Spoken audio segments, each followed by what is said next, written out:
One of the largest and most beautiful metropolises in Asia is South Korea's Seoul. More than 10 million people live and work here. Seoul ranks 7th among the world's cities in terms of the number of headquarters of the largest multinational corporations. All of this are signs of South Korea's economic miracle. The country rapidly escaped poverty, joining the golden billion in a single generation. Hence the well-deserved title of Asian Tiger. The father of the major changes in the 60s was the leader of the military coup, Park Chung-hee, or simply General Park. He was a seasoned military man with intertwined fascinating forces. Although he believed that the army should not interfere in politics, he could not like the processes that took place in the Korean government. His patriotism was sincere and very strong. Before the division in 1945, Korea was a Japanese colony and a raw material appendage. The situation did not change much after the Second World War. The United States and the Soviet Union signed a decision on joint management of the demilitarized zone. The border ran along the 38th parallel. The USSR ruled in the north, the US in the south. But each of the parties dreamed of securing the entire Korean peninsula.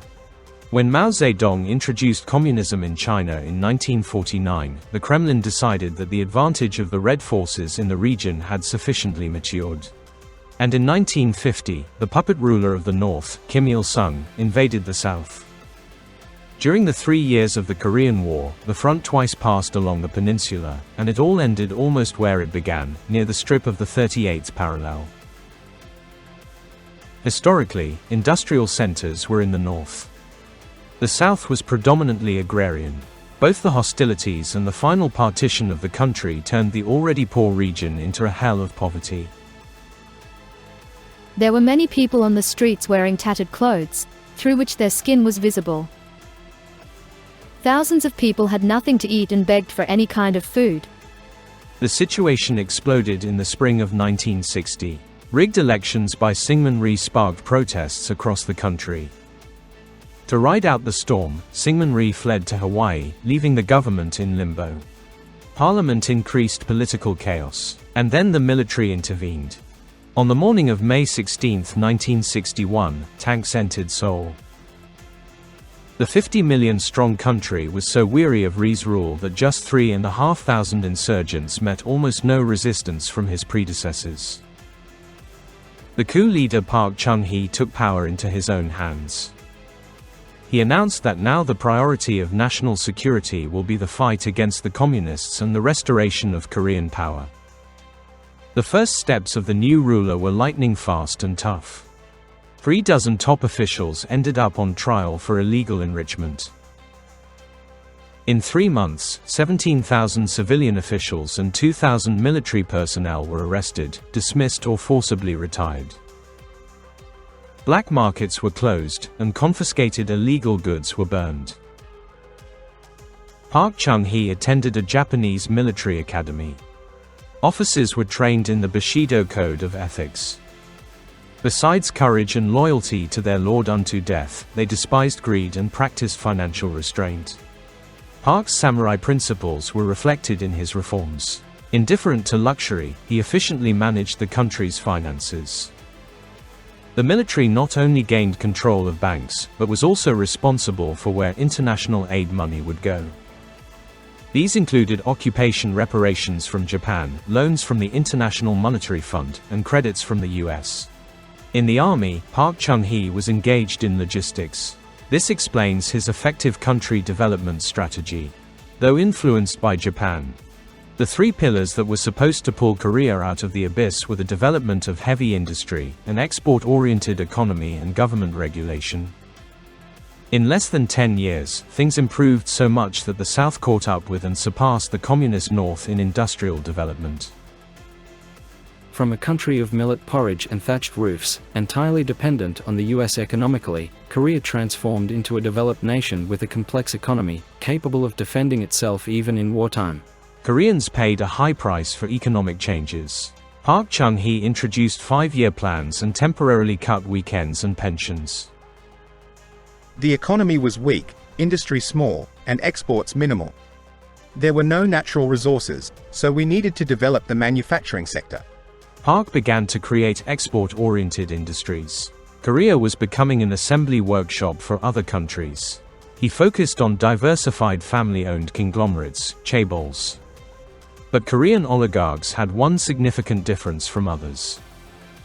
It was not the state that adapted to them, they received substantial funding only if they agreed to share with the budget and fulfill government orders.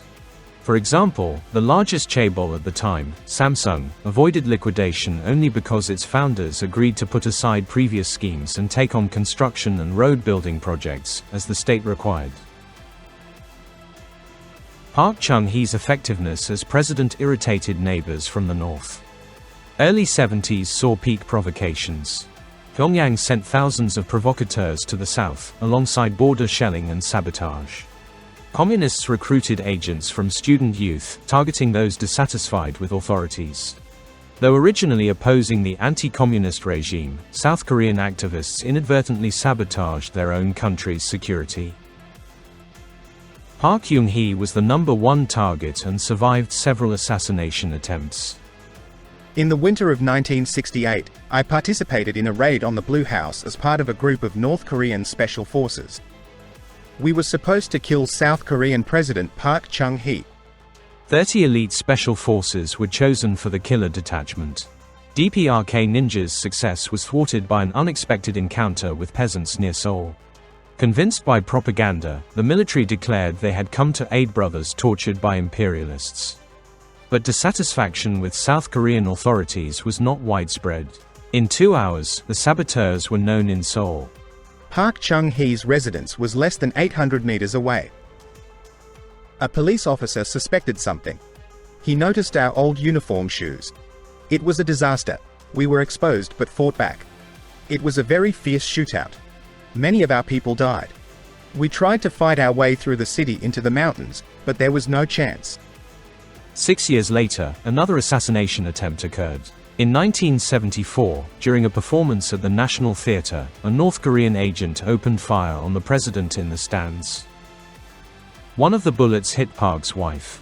On the way to the hospital, she died, but Chung-hee didn't see it. He remained on the podium to finish his speech. In the first place is the protection of the life and freedom of 30 million people from aggression that threatens them from the north. Therefore, there can be no question of ensuring the rights and freedoms of individual citizens. In Korea, the hunt for communists did not stop anyway. Now purges and mass arrests were added to them, which concerned any free thinking. Even young resistors were caught and had their hair cut in the streets. The guitars were confiscated. Park Chung-hee said, "The best way to catch 4 rabbits is to catch 10 and then release 6.